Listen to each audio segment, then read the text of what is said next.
ಸ್ನೇಹಿತರೆ, ಗೃಹಲಕ್ಷ್ಮಿ 32ನೇ ಕಂತಿನ ಹಣ ಬಿಡುಗಡೆ ಆಗ್ತಾ ಇದೆ. ಹೌದು, ಈಗಾಗಲೇ ಲಕ್ಷಾಂತರ ಫಲಾನುಭವಿಗಳಿಗೆ ಜಮೆ ಕೂಡ ಆಗಿರ್ತಕ್ಕಂಥದ್ದು. ಈಗ ಈ 33ನೇ ಕಂತಿನ ಹಣವು ಕೂಡ ಬಿಡುಗಡೆ ಆಗ್ತಾ ಇದೆ. ಹೌದು, ಈಗ ಒಂದಾದ ಮೇಲೆ ಒಂದು ಕಂತುಗಳನ್ನ ಬಿಡುಗಡೆ ಮಾಡ್ಲಿಕ್ಕೆ ಸರ್ಕಾರ ಮುಂದಾಗಿದೆ. ಮೊದಲು 31 ಬಿಡುಗಡೆ ಮಾಡಿ ಕ್ಲಿಯರ್ ಮಾಡ್ತು. ಈಗ 32ನೇ ಕಂತಿನ ಹಣ ಪ್ರಾರಂಭ ಆಗಿದೆ. ಆಲ್ರೆಡಿ ಕೆಲವೊಂದಿಷ್ಟು ಫಲಾನುಭವಿಗಳಿಗೆ ಜಮಾ ಆಗಿದೆ. ಇಂದು ಕೂಡ ಸುಮಾರು 12 ಜಿಲ್ಲೆಗಳಲ್ಲಿರ್ತಕ್ಕಂತಹ ಮಹಿಳೆಯರ ಖಾತೆಗಳಿಗೆ ದುಡ್ಡನ್ನ ಬಿಡುಗಡೆ ಮಾಡಲಾಗ್ತಾ ಇದೆ. ಅಷ್ಟಕ್ಕೂ ಬನ್ನಿ, ಯಾವ ಯಾವ ಜಿಲ್ಲೆಗಳಿಗೆ ಈ ದುಡ್ಡು ಬರಲಿದೆ, ಜೊತೆಗೆ ಈ 33ನೇ ಕಂತಿನ ಹಣವು ಕೂಡ ಬಿಡುಗಡೆ ಆಗ್ತಾ ಇದ್ದು ಯಾವಾಗ ಬಿಡುಗಡೆ ಆಗುತ್ತೆ ಈ ಪ್ರಶ್ನೆ ಅಂತೂ ಮೂಡಿರಬಹುದಲ್ವಾ. ಯಾಕಂದ್ರೆ 32ನೇ ಕಂತಿನ ಹಣ ಜಮಾ ಆದವರಿಗೆ 33ನೇ ಕಂತಿನ ಹಣ ಬೇಕಾಗಿರುತ್ತೆ. ಸೊ ಟೋಟಲಿ 4 ತಿಂಗಳ ಹಣ ಪೆಂಡಿಂಗ್ ಉಳಿದಿದ್ದು, ಯಾವ ಯಾವ ತಿಂಗಳ ಹಣ ಬರಬೇಕಾಗಿದೆ, ಯಾವ ತಿಂಗಳ ಹಣ ಬರುತ್ತೆ ಎಲ್ಲವನ್ನು ಕೂಡ ಈ ವಿಡಿಯೋದಲ್ಲಿ ಗಮನಿಸ್ತಾ ಹೋಗೋಣ. ಸಾಧ್ಯವಾದ್ರೆ ಈ ವಿಡಿಯೋನ ಕೊನೆವರೆಗೂ ವಾಚ್ ಮಾಡಿ. ಸ್ನೇಹಿತರೆ, ಬಹುದಿನದ ನಿರೀಕ್ಷೆ, ಈಗಾಗಲೇ 31ನೇ ಕಂತಿನ ಹಣ ಜಮಾ ಆಯಿತು. 2 ತಿಂಗಳ ಆದ ಮೇಲೆ 30ನೇ ಕಂತು ಮಾರ್ಚ್ ತಿಂಗಳ ಹಣ ಜಮಾ ಆದ ಮೇಲೆ ಪರಿಷ್ಕರಣೆ ಪ್ರೊಸೆಸರ್ ಎಲ್ಲವೂ ಕೂಡ ನಡೀತು.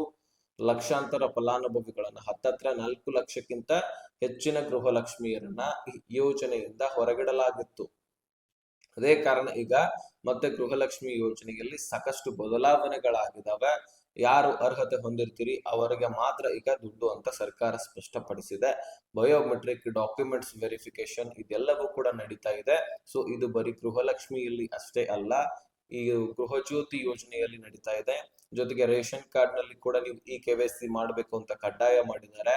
ಜೊತೆಗೆ ಗ್ಯಾಸ್ ಸಿಲಿಂಡರ್ ಬುಕಿಂಗ್ ಮಾಡಬೇಕು ಅಂತ ಅಂದ್ರೆ ನೀವು ಈ KYC ಮಾಡ್ಕೊಂಡು ಬಯೋಮೆಟ್ರಿಕ್ ಕೊಟ್ಟಿದ್ರೆ ಮಾತ್ರ ನಿಮಗೆ ಗ್ಯಾಸ್ ಸಿಲಿಂಡರ್ ಈಗ ಬುಕಿಂಗ್ ಆಗುವಂತದ್ದು. ಸೊ ಈ ರೀತಿ ಎಲ್ಲಾ ಯೋಜನೆಗಳಲ್ಲಿ ಬದಲಾವಣೆ ಆಗಿದ್ದಾವೆ. ಒಟ್ಟಾರೆಯಾಗಿ ಅರ್ಹತೆಯನ್ನು ಹೊಂದಿರತಕ್ಕಂತಹ ಫಲಾನುಭವಿಗಳಿಗೆ ಮಾತ್ರ ದುಡ್ಡು. ಈಗ ನಾವು ಗೃಹಲಕ್ಷ್ಮಿ ಕಡೆಗೆ ಮುಖ್ಯವಾದ ಟಾಪಿಕ್ ಕಡೆ ಬರೋಣ. ಯಾವ ಕಂತುಗಳು ಪೆಂಡಿಂಗ್ ಉಳಿದಿದ್ದಾವೆ ಅದನ್ನು ಮೊದಲು ಹೇಳ್ತೀನಿ, ತದನಂತರ ಜಿಲ್ಲೆಗಳನ್ನ ನಾನು ತಿಳಿಸ್ಕೊಟ್ಟು ಬಿಡ್ತೀನಿ.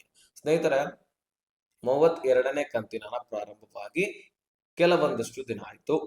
ಅದರಲ್ಲಿ ಬೆಂಗಳೂರು ನಗರ, ವಿಜಯನಗರ, ಧಾರವಾಡ, ಯಾದಗಿರಿ, ಉತ್ತರ ಕನ್ನಡ, ದಕ್ಷಿಣ ಕನ್ನಡ, ದಾವಣಗೆರೆ ಹೀಗೆ ನಾನಾ ರೀತಿ ಜಿಲ್ಲೆಗಳಿಗೆ ಆಲ್ರೆಡಿ ದುಡ್ಡು ಜಮಾ ಆಗಿದೆ.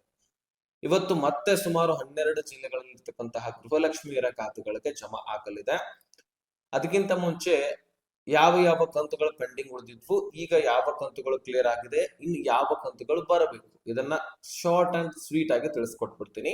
ಸ್ನೇಹಿತರೆ, 31ನೇ ಕಂತಿನ ಹಣ ಬರಬೇಕಾಗಿತ್ತು ಏಪ್ರಿಲ್ ತಿಂಗಳ ಹಣ. ಯಾಕಂದ್ರೆ 30 ಮಾರ್ಚ್ ತಿಂಗಳ ಹಣದವರೆಗೂ ಕೂಡ ಕ್ಲಿಯರ್ ಆಗಿತ್ತು. 31ನೇ ಕಂತಿನ ಹಣ ಅಂದ್ರೆ ಏಪ್ರಿಲ್ ತಿಂಗಳ ಹಣ, ಜ್ಞಾಪಕ ಇಟ್ಕೊಳ್ಳಿ. 32ನೇ ಕಂತಿನ ಹಣ ಅಂದ್ರೆ ಯಾವುದು? ಏಪ್ರಿಲ್ ತಿಂಗಳ ಹಣ. ಜೊತೆಗೆ 33ನೇ ಕಂತಿನ ಹಣ ಅಂದ್ರೆ ಮೇ ತಿಂಗಳ ಹಣ. 34ನೇ ಕಂತಿನ ಹಣ ಅಂದ್ರೆ ಜೂನು. ಜುಲೈ ಅಂದ್ರೆ ಸೊ ನಿಮಗೆ ಗೊತ್ತಾಯ್ತಲ್ವಾ, 35ನೇ ಕಂತಿನ ಹಣ. ಸೊ ಹೀಗೆ ಏಪ್ರಿಲ್, ಮೇ, ಜೂನ್, ಜುಲೈ ಅಂತ ಒಂದಾದ ಮೇಲೆ ಒಂದು ಕಂತುಗಳನ್ನ ಸರ್ಕಾರ ಜಮಾ ಮಾಡಬೇಕಾಗಿತ್ತು. ಈಗ ಆಲ್ರೆಡಿ ಸಾಕಷ್ಟು ಕಂತುಗಳನ್ನ ಜಮಾ ಮಾಡ್ತಾ ಇದೆ. 2,400 ಕೋಟಿಯಷ್ಟು ಫಂಡ್ ಒಮ್ಮೆ ರಿಲೀಸ್ ಮಾಡಿ 31ನೇ ಕಂತು ಏಪ್ರಿಲ್ ತಿಂಗಳನ್ನ ಕ್ಲಿಯರ್ ಮಾಡ್ತು. ಈಗ ಮತ್ತೆ 32ನೇ ಕಂತಿಗಾಗಿ 2,400 ಕೋಟಿ ಬಿಡುಗಡೆ ಮಾಡಿ 33ನೇ ಕಂತಿನ ಹಣ ಮೇ ತಿಂಗಳ ಹಣವನ್ನ ಕ್ಲಿಯರ್ ಮಾಡ್ತು. ಸೊ ಈಗ 32ನೇ ಕಂತಿನ ಹಣ ಕ್ಲಿಯರ್ ಮಾಡುವಂತ ಹಂತಕ್ಕೆ ಬಂದಿದೆ. ಇನ್ನು ಮತ್ತೆ 33ನೇ ಕಂತಿನ ಹಣವನ್ನ ಬಿಡುಗಡೆ ಮಾಡಲಾಗ್ತಾ ಇದೆ. ಸೊ ಯಾರು ಕೂಡ ತಲೆ ಕೆಡಿಸ್ಕೊಳ್ಳುವಂತ ಅವಶ್ಯಕತೆ ಇಲ್ಲ. ಸದ್ಯಕ್ಕೆ 31, 32ನೇ ಕಂತಿನ ಹಣ ಕ್ಲಿಯರ್ ಆಗ್ತಾ ಇದಾವೆ. ಈಗ 33 ಮತ್ತು 34ನೇ ಕಂತಿನ ಹಣ ಅತಿ ಶೀಘ್ರದಲ್ಲಿ ಬಿಡುಗಡೆ ಮಾಡುವಂತದ್ದು. ಇದೇ ಡೇಟ್ ಅಂತ ಹೇಳ್ಬಿಟ್ಟು ಫಿಕ್ಸ್ ಮಾಡಿಲ್ಲ. ಯಾಕಂದ್ರೆ ಮೊದಲು ಈ 32ನೇ ಕಂತಿನ ಹಣವನ್ನ ಕ್ಲಿಯರ್ ಮಾಡ್ಬೇಕಾಗತ್ತೆ. ಅದಕ್ಕಾಗಿ ಒಂದ್ ಸ್ವಲ್ಪ ನೀವು ವೇಟ್ ಮಾಡ್ಬೇಕಾಗತ್ತೆ. ತಲೆ ಕೆಡಿಸ್ಕೊಳ್ಬೇಡಿ. ಡೆಫಿನೆಟ್ಲಿ ಈಗ ಈ 32ನೇ ಕಂತಿನ ಹಣ ಅಂದ್ರೆ ಮೇ ತಿಂಗಳ ಹಣ ಕ್ಲಿಯರ್ ಆಗ್ತಾ ಇದೆ. ಈಗ ಜೂನ್ ತಿಂಗಳ ಹಣ ಅತಿ ಶೀಘ್ರದಲ್ಲಿ ನಿಮ್ಮ ಅಕೌಂಟ್ ಗಳಿಗೆ ಇದು ಕೂಡ ಬರುತ್ತೆ. ಯಾವುದೇ ಕಂತುಗಳನ್ನ ಪೆಂಡಿಂಗ್ ಉಳಿಸೋದಿಲ್ಲ ಮತ್ತು ಯಾವ ಕಂತುಗಳನ್ನು ಕೂಡ ಡಿಲೇ ಮಾಡೋದಿಲ್ಲ. ತಲೆ ಕೆಡಿಸ್ಕೊಳ್ಬೇಡಿ. ಹೇಗೆ ಎಲೆಕ್ಷನ್ ಸಮೀಪ ಬರುತ್ತೋ ಹಾಗೆ ನಿಮ್ಮ ಖಾತೆಗಳಿಗೆ ನಿಮ್ಮ ದುಡ್ಡು ಜಮಾ ಆಗಿ ಕ್ಲಿಯರ್ ಆಗಿರುತ್ತೆ. ಓಕೆ, ಇದ್ರ ಬಗ್ಗೆ ಕ್ಲಾರಿಟಿ ಸಿಕ್ಕಿದ್ರೆ ಈಗ ನಾವು ಜಿಲ್ಲೆಗಳನ್ನ ತಿಳ್ಕೊಳ್ಳೋಣ. ಓಕೆ, ಈಗ ಇವತ್ತು ಕೂಡ ಬಿಡುಗಡೆ ಆಗ್ತಾ ಇದ್ದು ಧಾರವಾಡ, ಬೆಳಗಾವಿ, ಉತ್ತರ ಕನ್ನಡ, ದಕ್ಷಿಣ ಕನ್ನಡ, ದಾವಣಗೆರೆ, ಉಡುಪಿ, ತುಮಕೂರು, ಚಿತ್ರದುರ್ಗ, ಚಿಕ್ಕಮಗಳೂರು, ಶಿವಮೊಗ್ಗ, ಯಾದಗಿರಿ, ಅದೇ ರೀತಿಯಾಗಿ ರಾಮನಗರ. ಈ ಒಂದು ಜಿಲ್ಲೆಗಳಲ್ಲಿರ್ತಕ್ಕಂತಹ ಗೃಹಲಕ್ಷ್ಮಿಯರ ಖಾತೆಗಳಿಗೆ ದುಡ್ಡನ್ನ ಬಿಡುಗಡೆ ಮಾಡಲಾಗ್ತಾ ಇದೆ. ಸ್ನೇಹಿತರೆ, ಬಹುದಿನದ ನಿರೀಕ್ಷೆ ನಿಮ್ದಿತ್ತು, ಇವತ್ತು ಜಮಾ ಆಗತ್ತೆ, ನಾಳೆ ಜಮಾ ಆಗತ್ತೆ ಅಂತ ಈ ರೀತಿ ವೇಟ್ ಮಾಡ್ತಾನೆ ಇದ್ರಿ. ಖಂಡಿತವಾಗ್ಲೂ ನಿಮ್ಮ ಖಾತೆಗಳಿಗೆ ಈ ದುಡ್ಡು ಬರುತ್ತೆ. ತಲೆನೇ ಕೆಡಿಸ್ಕೊಳ್ಳುವಂತ ಅವಶ್ಯಕತೆ ಇಲ್ಲ, ಡೆಫಿನೆಟ್ಲಿ ಬರುತ್ತೆ. ಯಾವ ಕಂತುಗಳು ಮಿಸ್ ಆಗೋದಿಲ್ಲ. ಇನ್ನು ನಿಮ್ಮಲ್ಲಿ ಏನೇನ್ ಪ್ರಾಬ್ಲಮ್ ಇದೆ ಅದನ್ನ ನೀವು ಸರಿಪಡಿಸ್ಕೊಳ್ಬೇಕು. ಉದಾಹರಣೆಗೆ ಬ್ಯಾಂಕ್ ಖಾತೆ ಚಾಲ್ತಿಯಲ್ಲಿ ಇರೋದಿಲ್ಲ, ಅದನ್ನ ಚಾಲ್ತಿ ಮಾಡಿಸ್ಕೊಳ್ಳಿ.